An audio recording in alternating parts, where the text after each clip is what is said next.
Ну вот таким образом мы обсохших убрали. Вот сейчас они будут уже все не в инкубаторе. А вот этих, которые не обсохли, будем обратно положим, да? Тепси зидейменнизине коллегурапар. Так и? Вот, все. Вот это крикливый будет, да? С черными ножками. Как грач. А, вот здесь помочь надо, видишь? Не заметили даже? Вот помочь надо. Я же выхожу, да, вы меня не замечаете. Иногда бывает, они на последней стадии могут вот так. Ну, домашний инкубатор не промышленный.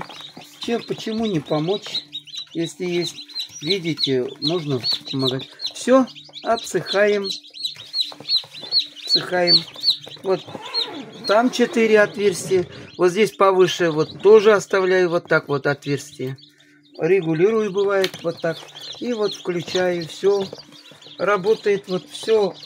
Так, уже середина, апрель, май. В марте начали, наверное. Апрель, май, июнь. Вот июнь работает 3 месяца с лишним уже получается. Но там еще вот чуть-чуть на подхвате есть. Гусиный есть. Еще будет работать. Вот сушит хорошо. Производителям благодарность. И вот ихний товар ТГБ, Тверского инкубатор, который делает этот инкубатор, ну как бы реклама уж, но пускай молодцы, отечественный продукт. Этот удобно, ну для меня удобно, хотя у меня не автоматический поворот. Хамр жаврапар алаба. Тепнеде гурзабулать.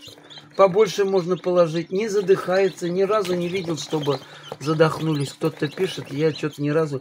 Может, вот этот материал, он и сам пропускает воздух. Ни разу не задыхались. Такого не было. Так ведь, да? Вот они, чудеса. Вот, каких-то продадим, да? Уточки. Все, там ваш друг еще есть. На меня смотришь, да? Тут какашка. Вот он. Есть. Этот какой-то темноватый будет, да? Ну, друг друга поздравляйте. Ладно. Всем удачи.